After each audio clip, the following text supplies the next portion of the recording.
હાલો છોકરા, મધર્સ બ્લોકમાં બા તરફથી તમને બધાને આશીર્વાદ. ઓર એસજી મહેતા સુધાબેન જી મહેતા તરફથી બધાને યાદી. આજે હું મારા સબસ્ક્રાઈબરના કહેવાથી હું આજે ભીંડાનું શાક બનાવું છું. અને છોકરાઓ બચ્ચાના કહેવાથી બચ્ચાનો ઓર્ડર છે એને એ બટેટા બા નાખજે અંદર. છોકરાઓ છે એ કે બા બટેટા નાખજે, તો હું અંદર આ બટેટા નાખું છું ચિપ્સની રીતે બનાવીને.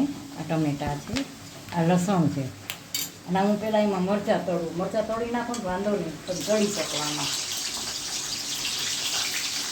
પેલા આવી ગયું ને એમાં તમે મરચાં બનાવી શકો. મરચાં ઉડે બહુ જ્યાં મરચાંમાં તમે ચાકાથી તમે છેક કાપો પાડવાનો. એકાદામાં તમે પાકો ન પાડ્યો હોય તો બહુ ઉડે, તમને મરચાં ઉડે. એકાદામાં તમે ભૂલી ગયા હો ને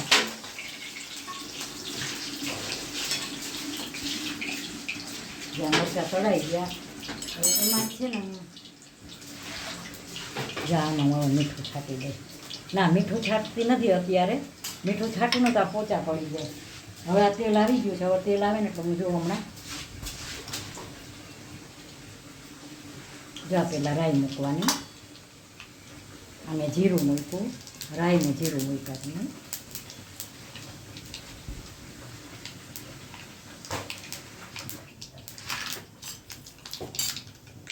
રાઈ ને જીરું બે બ્રાઉન થઈ જશે ને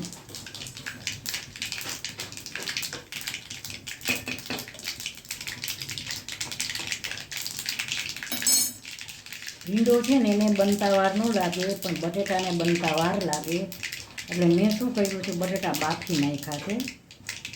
કારણ કે આ ગ્રીન છે, લીલોતરી છે, ઓલો કઠણ હોય બટેટા, એટલે મેં બાફીને જ નાખ્યા, નકર વાર લાગે.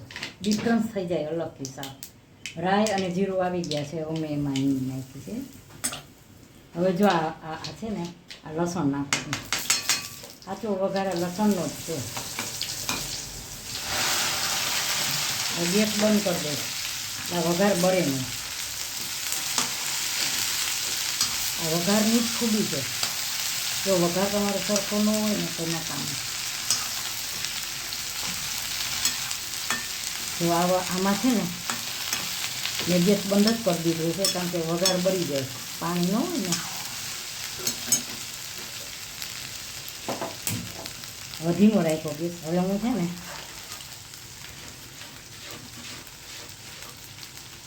આ ટમેટા છે, આ બટેટાની ચીપ્સ છે. હવે આની અંદર હું મસાલા કરી.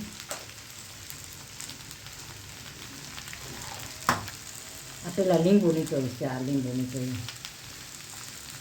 આ ભીંડો હોય ને, ભીંડો એમાં ચીકાશ હોય, એટલે તમે એમાં તમે લીંબુ નીચોવો ને એટલે ચીકાશ ન હોય.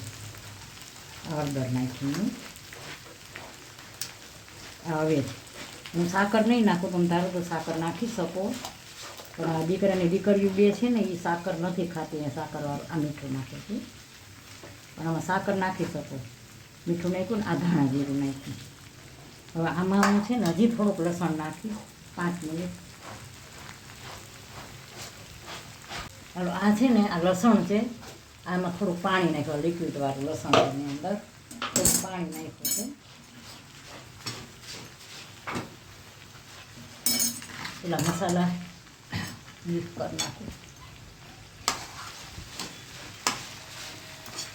જો ભીંડો હોય ને એમાં ચીકાશ હોય, તમને લીંબુ નીચું હોય ને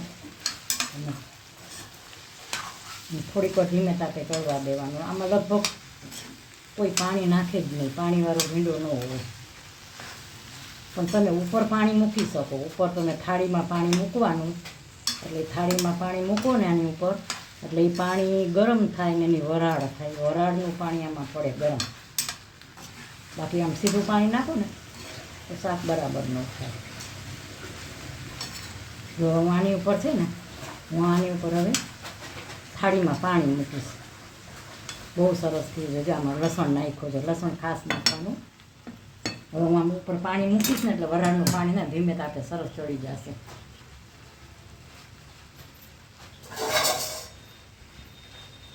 આમાં હું પાણી મૂકીશ.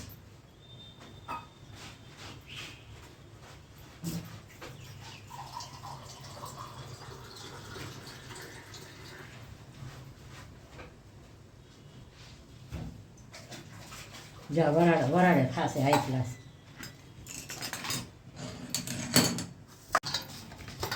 હાલો હું આ લોટ બાંધો મેં.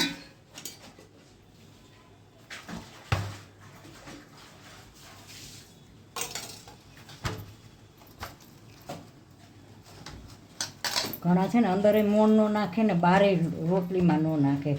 આમ તમે ઉપર તેલ મૂકો ને લોટ છે ને બહુ સોફ્ટ અને રોટલી બનાવવામાં જાય રોટલી ખુદ સરસ થાય એકદમ.